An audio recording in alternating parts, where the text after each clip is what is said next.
everyone. Welcome back. It's Kollel A'Havat Sukkot, the middle days of Sukkot. Today, the day before Hoshana Rabbah. Tonight is Hoshana Rabbah. Tomorrow we'll be circling the bima 7 times, and there are many very beautiful customs dealing with Hoshana Rabbah. Everyone likes to take pictures of everybody's marching around the bima with their lulav and esrog. Tonight, many people stay up all night learning Torah, making farbrengens. We read the entire book of Devarim. Many people do the whole Tehillim as well tonight. And of course, tomorrow night is the beginning of the conclusion of the holidays, with Shmini Atzeret followed by Simchat Torah. In Israel, it's one holiday, that is Shabbos, is both Shmini Atzeret and Simchat Torah. It's the same holiday. And then the holiday season finishes, and we go back to work. As it says, Yaakov halach l'darko, Jacob went on his way, the Jewish people go on their way. And we go back to work, and back to the way things were. Anyways, the Sikha the Rebbe talks about is dealing with Shmini Atzeres, and the word Shmini Atzeres means the Shmini, of course, is 8. Atzeret is an interesting word. In Hebrew, in Israel, if you go to Israel, the word atzor means a stop, like on the stop sign. It says atzor, which means stop. The word atzeret could mean stop, or retreat, or be held back. Be held back. What does that mean? So the Rebbe says in Shmini Atzeres, the festival immediately following Sukkot.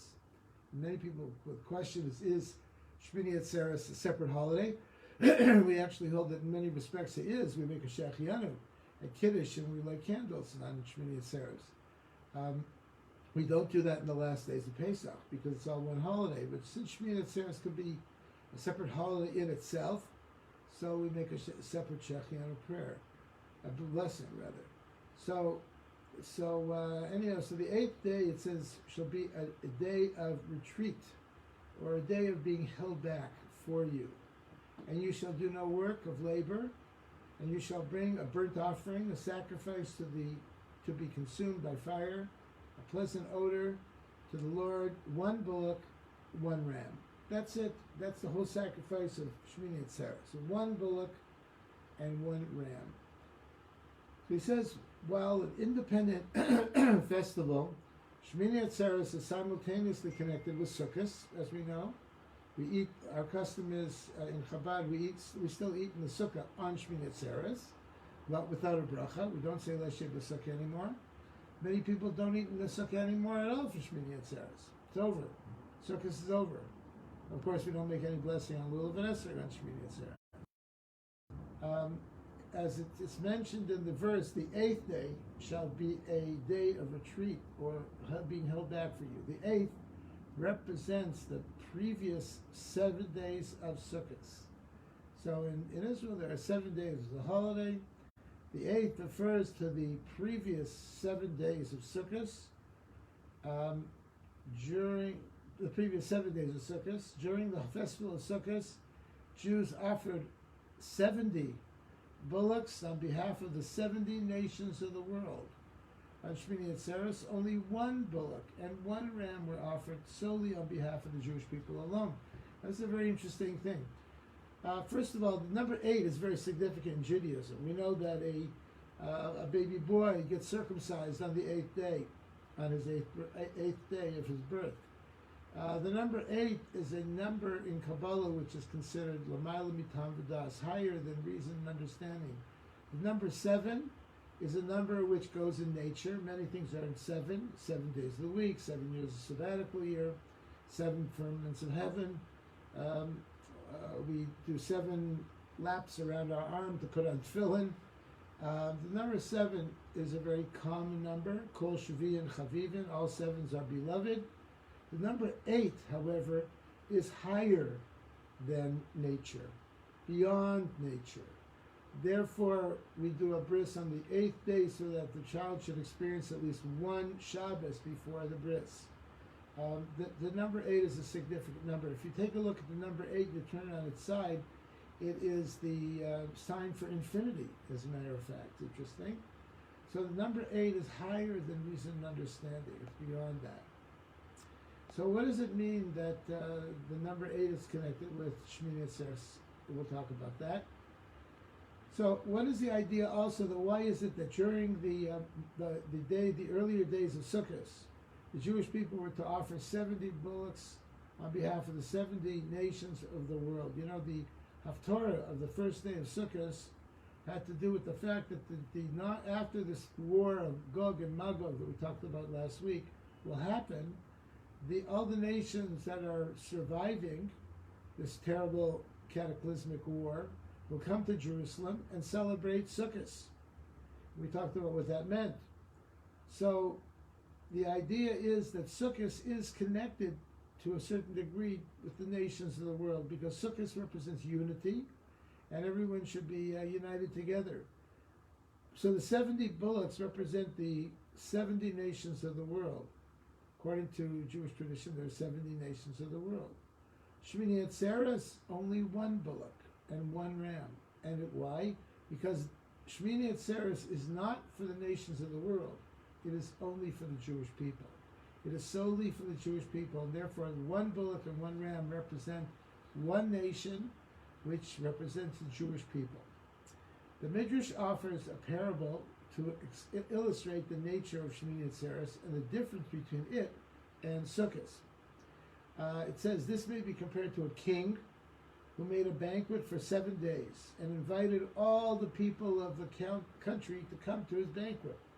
When the 7 days of feasting were over, he said to his beloved friend, who was one of these guests, now that we have already done our duty to all the peoples of the country, we've invited them all in, and we celebrated for several whole days with all the people of the country. The Midrash continues, let us make just something just for you and me, with whatever you can find. Just you, now everybody will go home, and now just you and me will come together for one last celebration. Our sages draw a similar parable to children who are departing from their father, who says to them, your separation is difficult for me. Tarry one more day. Just that, I've had, over the holiday Sukkot, I've had a few of my children from out of town who have come to visit us. And I say to them before they're about to leave, I said, why don't you just stay one more day? Stay 2 more days. Come on, you can always change your ticket. Try just one more day. It's very painful for me for you to leave. I want you just to stay one more day with me. Usually they don't listen, but I ask them anyways. So this is the parable.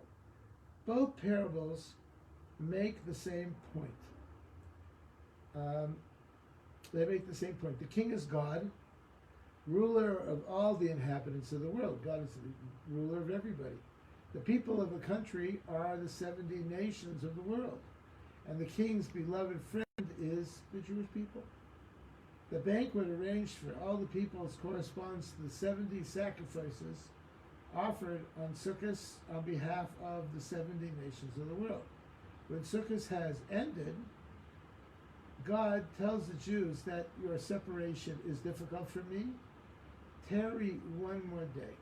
That extra day is the festival of Shmini Atzeres, on which only one bullock and one ram were brought. It's a private feast for the Jews and God alone.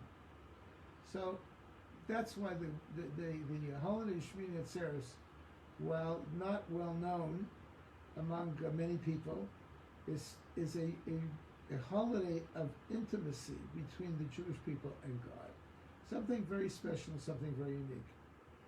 Shmini Atzeres cements the bond between Jews and God, preventing any separation. It is not just an extra day of being together, for since they will be departing anyways, another day is not much use, because it's just one more day. Instead, Shmini Atzeres ensures that even later there will be no separation between the Jewish people and God. So Shmini Atzeres is very important, that last day signifies the connection with the Jewish people and God for the entire rest of the year. And God says to us, you know what? Let me share with you a little secret. you and me are together. We have a special relationship, the Jewish people and God. Now the truth is, as we'll see, God knows that. God knows about that special relationship. But sometimes we don't always know that relationship. God is afraid that when we're going to go back to work after the holidays finish, Yaakov Halach L'Darko, that we're going to go back to work, we're going to sort of forget about God. That the closeness that we felt to God and to Judaism and to Torah during this time will be forgotten in the hustle and bustle of mundane weekly work during the rest of the year, and God will be not a major part of our lives during that time. So God is concerned that we should remain with God, that we should be the one that has that special relationship. God will always have that relationship with us, and God will always be there for us. But will we always be there for God? That's what God is worried about. How does Shmini Atzeres achieve this? In the parable of children departing from their father. The father says, your separation is difficult for me. It does not say our separation is difficult for me, as would expected. It says your separation. God is worried about us. God is worried about us. Your separation from God's side. The bond between him and children can never be severed. Because God's commitment to the Jewish people is always there. Jews, however, can choose to separate themselves from God, to ignore the ties between them and their Creator. And that is why God says your separation is difficult for me. God is saying, I'm concerned about you, not just our relationship. I have a relationship with you. You know, it's an interesting thing. When a parent tells a child, please just stay one more day, it means so much to me. What is the parent saying? The parent always has that close relationship with the child. Will always be there for the child. I'll tell you an interesting story that happened one time many years ago. I found out that there was a member of our synagogue, a young woman, who was in a terrible car accident. Terrible car accident. And she was hospitalized, and thank God her life wasn't in danger, but she was beat up pretty bad. So he said, okay, all right, let's call her. It's in the middle of the afternoon in San Diego. We'll call her. So they tried calling her. No answer. They got worried. Where is she? What's going on? They called her again and again and again. Nothing, nothing, nothing. They could not reach her.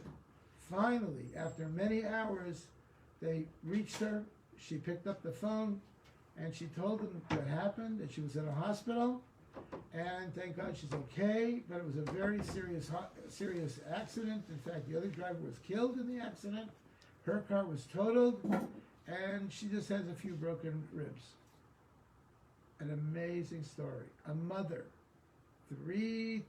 more than 3,000, I don't know how many hours it is from San Diego to South Africa. It's got maybe 6,000, 7,000 miles. Over a long period, felt there's something wrong with her daughter. The connection between a daughter and a mother is permanent and will always be there. Always.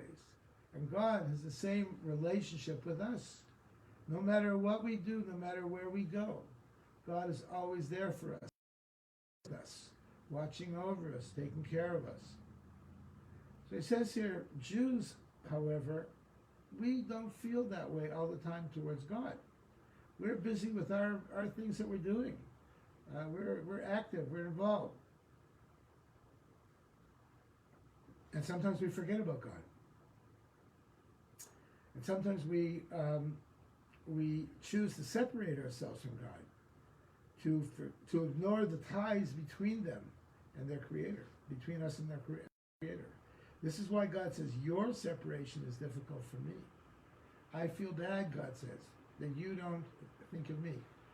It's interesting, when we call our children, our grown children, I'm wondering, how many times do we call them, and how many times do they call us? I'm talking from experience.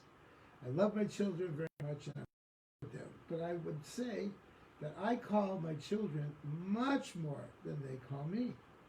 They're always happy to hear from me, but I certainly call them more. Why? Well, because I'm thinking of them more, and because they're very busy. They don't have time to call me all the time. But a parent will generally call their children, have connection with their children, much more than the children will with the parent. And the same is true with God. God is connected with us much more than perhaps we are with Him. Jews are separated from God when they are separated among themselves. When Jews are separated among themselves, they are separated more from God. When they lack brotherly love and unity. And what is it that a parent wants from a child? More than ever. More than ever. Does a parent want a child to be in contact with them? Yes. Does a parent want a child to act well? Yes. But I would say, above all, that a parent wants children to get along with each other. Every parent wants their kids to love each other and to get along with each other and be with each other. That's the ideal goal of every single parent. I know that I have been in situations where parents were on their deathbed and they gathered together all their children and the parents said to the children, when I'm gone, I want you all to be together and I want this family to continue. I want all of you to be together. How many times have I said at a funeral, your mother or your father's dying wish was that the family should stay together, that the family should be together. That's what a parent wants probably more than anything else in the world. Think about it. Your separation now has the additional meaning of separation between yourselves. And this in turn separates Jews from God. When Jews are separated from each other, they're separated from God.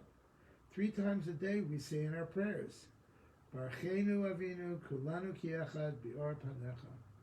Bless us, our Father, all of us, as one with the light of your countenance. We ask God to bless us in the merit of us being one. All of us are as a one. The divine blessing is fully bestowed when we are one.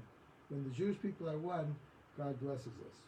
When we are not united as sons of our Father, the blessing is correspondingly less. It's not as much as when we are together. Because God doesn't feel the nachas, the joy, when people are separated from each other, as He does when we're all together. An emphasis on unity is needed on Shmini Atzeres, for it is then after Sukkot that disunity may appear. We've all been together for Sukkot. We've been coming to shul all the time, and we've been having guests in our sukkah all the time. And there's a sense of unity among Jewish people wherever we are. On Rosh Hashanah, Yom Kippur, we've all come together, even Jews who are very far away from Judaism, we all come together. And that unity, symbolized by the mitzvah of the 4 species, also emphasizes the idea of unity. The Esrog represents both taste and fragrance, corresponds to Jews who engage in both Torah study, which is taste, Tamu Uru Kitov Hashem, and observance of mitzvahs, which is fragrance. The lulav, the palm branch, which has taste from its dates, but no fragrance, corresponds to Jews who concentrate more on Torah study, more than on mitzvahs. The hadassim, the myrtle, possesses fragrance, smell, but no taste.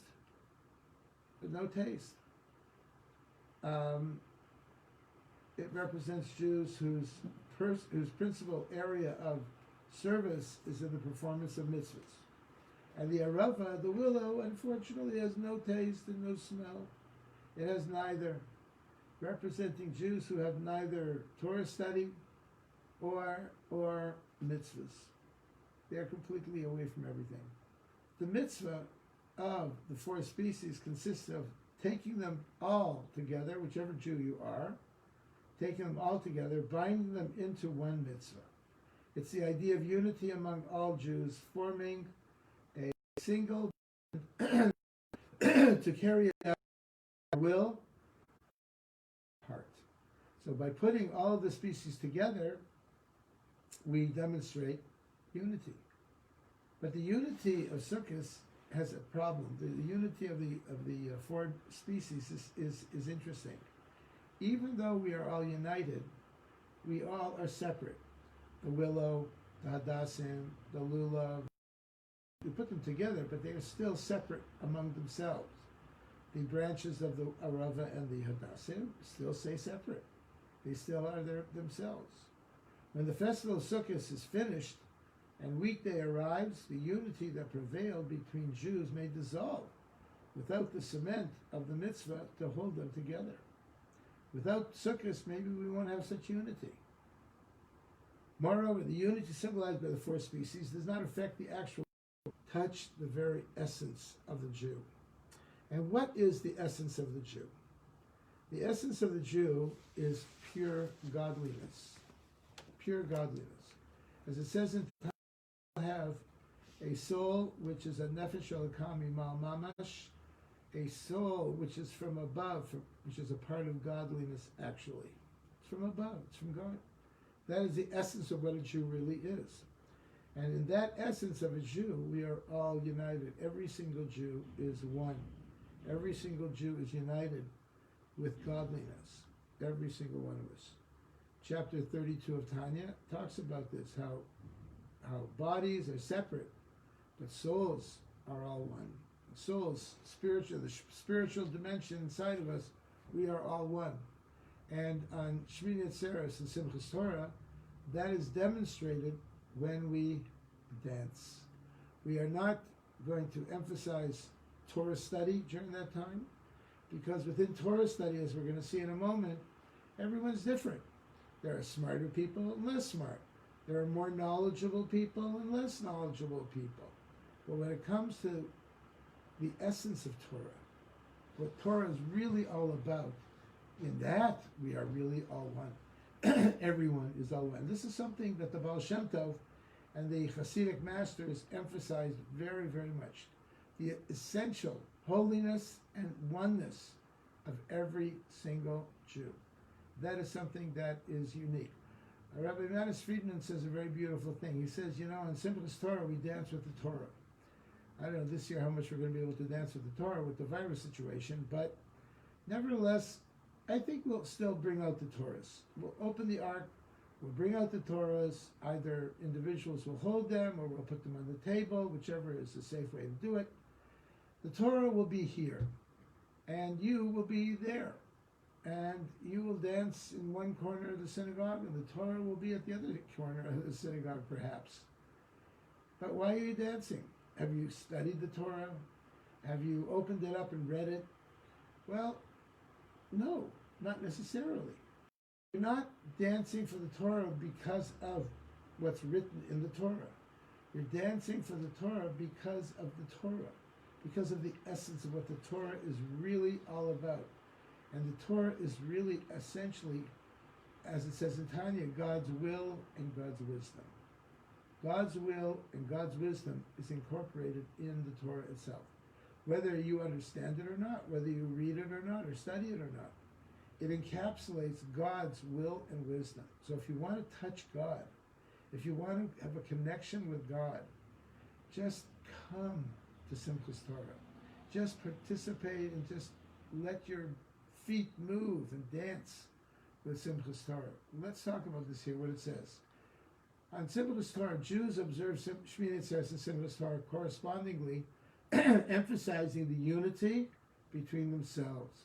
It's a time that people all come together. I know that in Chabad, we have a lot of people usually who come to shul in Simchas Torah. Why do they come to shul? Are they knowledgeable? No.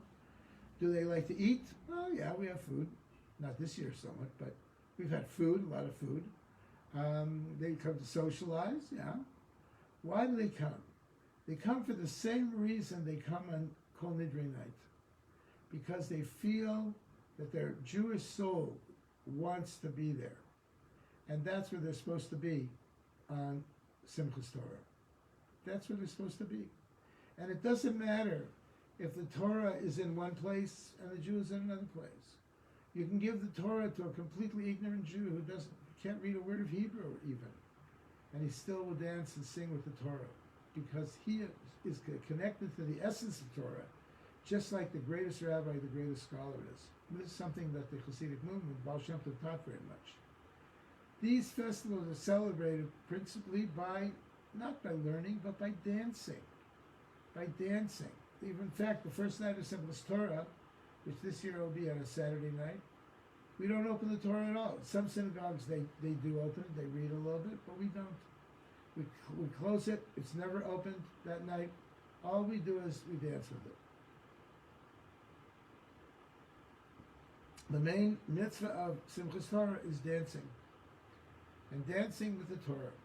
When the most scholarly Jew and the most simple dance together, submerging their personal identities. That's what happens on Simchat Torah.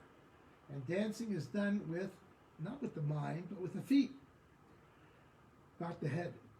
One's rejoicing can be dictated by intellectual awareness of the reason for being joyous. That is, one can rejoice with the head, the seat of the intellect. But the problem with that is that for those who are smarter, those who are more learned, they're happier than those people who are not so learned, not so smart. They're not as happy. But on Simchat Torah, we do it not with the head.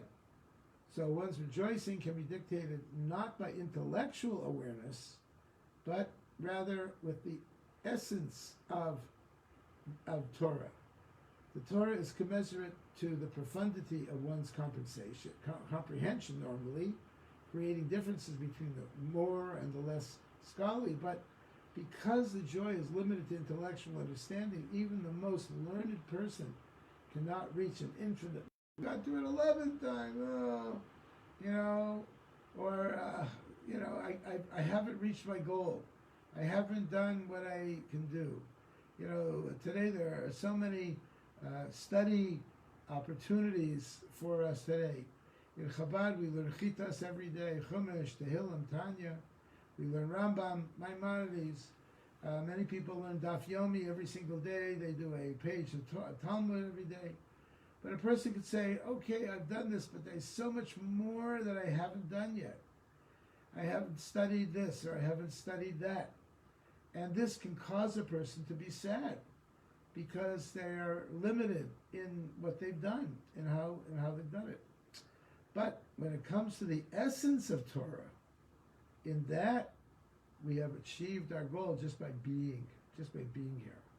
Rejoicing for the Torah on Simchat Torah, the Rebbe says, is totally different. Jews dance with the Torah wrapped up in its covering and mantle, signifying that the joy derives not from the study of Torah, but from the Torah per se. For there are two dimensions to Torah. It's wisdom, which can be understood by a person, and the essence of Torah, which transcends all human comprehension. And in the essence of Torah, we are all one. We are all united. And we all have the ability to dance together, because in this, the greatest scholar and the simplest Jew all are one.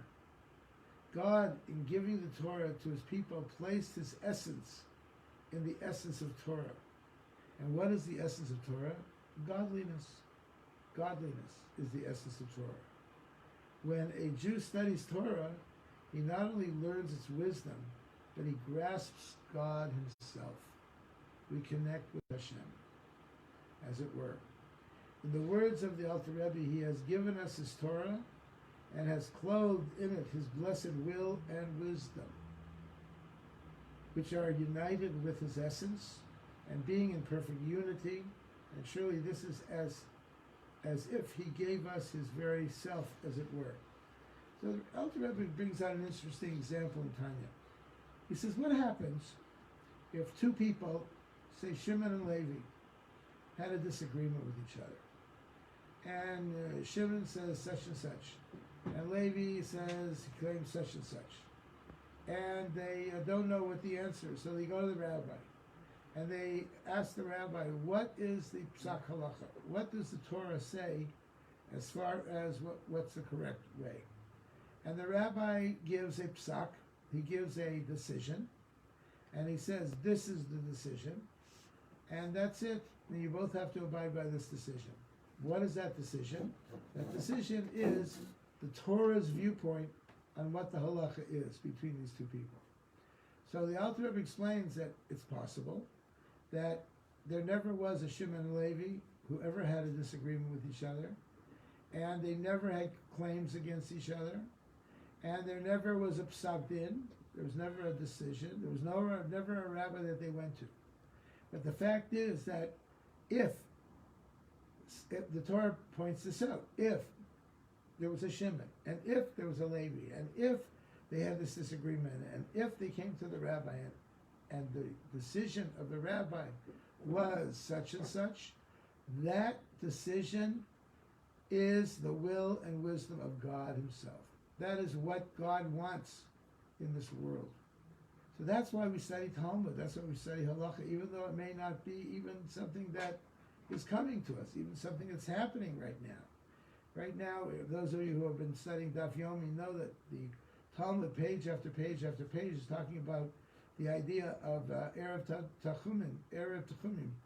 Tachum is a border, a boundary where you're not allowed to go past these certain distance from a city on Shabbos.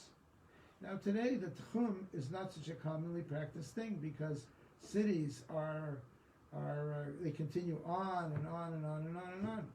No, it seems that once one city finishes, another city right away continues.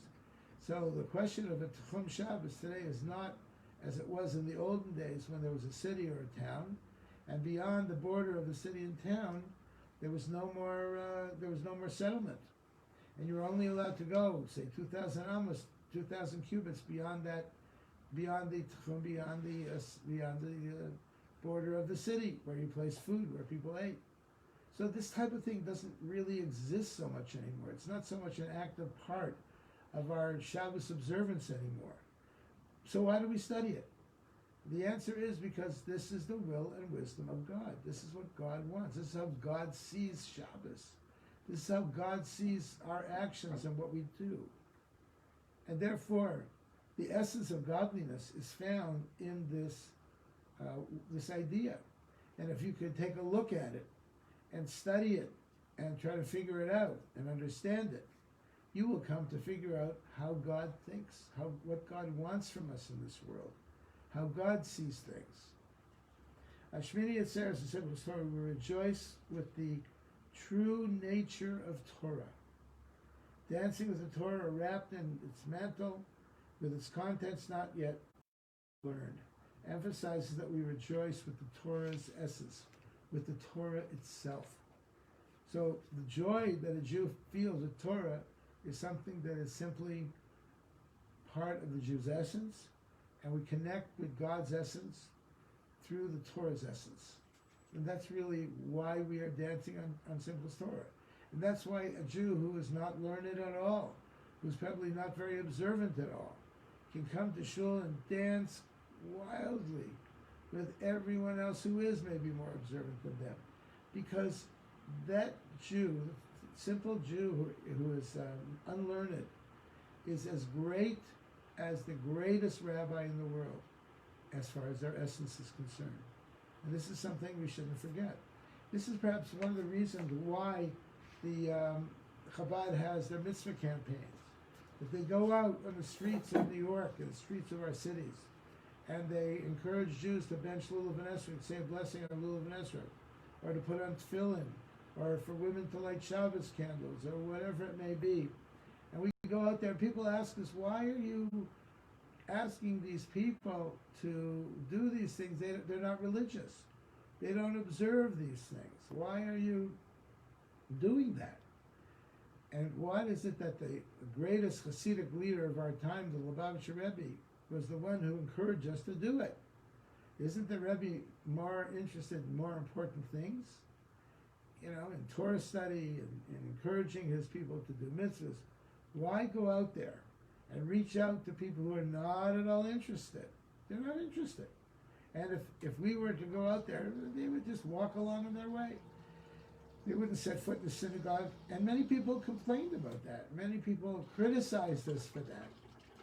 And the answer really is how many Balchuvas, how many people became observant because of the mitzvah mobiles or the sukkah mobiles or things like that. How many Jews' hearts were touched and directed towards God as a result of a young boy coming up to a total stranger on the street and asking if they'd like to do this particular mitzvah?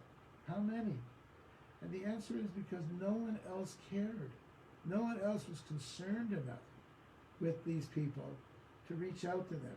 And perhaps that's why it was the Chabad movement, which was the beginning of the Baal Tshuva movement, the first Jewish movement to start a yeshiva for people who had no background at all, Hadara Torah, Machon Chana, which exists to this day, and continue to teach people who have no background at all.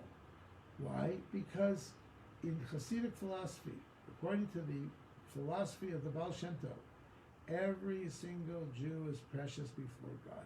Every single one. No Jew should be left out. As the famous song of Avram Fried, no Jew should be left behind. No Jew is left behind. When Mashiach comes, we'll all be there. Every single one of us. The Reform, the Conservative, the Orthodox, the this, the that, the men, the women, the children. All of us will join together with Mashiach, and Mashiach will welcome all of us, because in the essence of every single one of us, we are all united, we are all as one. The Rebbe continues towards his conclusion. He says, towards the end of the parsha of Zos HaBracha, it uses the expression Torah Tzivu Lanu Moshe Marasha Kehilas Yaakov, which is a verse which we say to our children all the time, every night before they go to sleep. Torah Tzivu Lanu Moshe, the Torah was commanded to us by Moses. Marasha, it is an inheritance, Kehilas Yaakov, to the congregation of Jacob, that every single Jew, no matter who they are, has a portion of the heritage of the Jewish people. He says all Jews equally share in this. The erudite and the unlearned alike inherit the entire Torah. The entire Torah is part and parcel of each and every one of us. For the Torah, which Moshe commanded us, is a heritage of the congregation of Jacob. You know, God forbid, when a parent dies, they leave their inheritance to their children. So one of the questions you could ask is, well, why should I leave everything to them equally? Let's say I have 5 children. Why should I leave equally them? Maybe some need it more, some people need it less. Some people are going to squander it. People don't deserve it. Some people were never kind to me when I was alive. They never helped me. Other children helped me a lot. Why should they all be given it equally? Now, a wise parent will divide their inheritance equally to all their children, so that the children shouldn't fight about it later, and the children should feel that a certain fairness was done to them. So, in the same way, the Torah is the inheritance, the Yerusha, of each and every Jew. Every single Jew owns it. Every single Jew has a part of it. And it's an equal part to every other Jew. The more lenient understands more of the Torah's wisdom, but every member of the congregation of Jacob can take hold of God's essence. Every one of us. Through learning Torah, no matter how high a level of learning he may be on. So every one of us should study. Every one of us should learn. We shouldn't think, well, I don't know very much. It's too late. You can't teach old dog new tricks, as they say. Every single one of us can learn Torah on our own level. And today, all the books virtually of Torah wisdom are written now with English translations. And there are rabbis who are giving shiurim, classes online, in every language you can imagine, to peoples of every background. Because in this we are all the same. We are all united. On Shmini Atzeres Simchat Torah, then, all rejoice equally with the Torah. No one is more entitled to a Torah than the other one.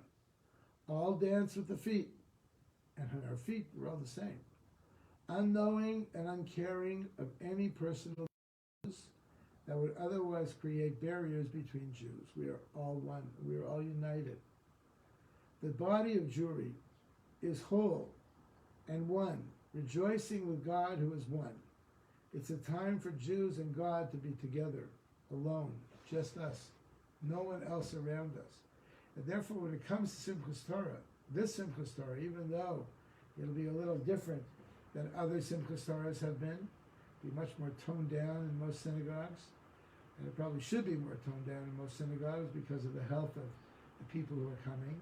But nevertheless, the real joy of Simchas Torah is found inside of us, and we should express it to God. And just by dancing on our own, in our own little space, we are celebrating our essence, joining together with God's essence, and us telling God that as we exit the holidays, as we must, it's time to get back to work after all, we will never exit you. We will always stay with you. We will always be united with you. And don't worry, God. We will be united with each other as well. We will always be there for each other. We will help each other out, no matter what other people need. And we can promise you that. That's a promise that we will keep forever. So I want to wish you all a very happy and a joyous Shmini Atzeres and Simchas Torah. And may we all come together for happiness and for joy and for pleasure. And may this, God willing, be the ultimate Simchas Torah that we will all end in Golus and exile with the coming of Mashiach Tzidkenu. Shalom, shalom.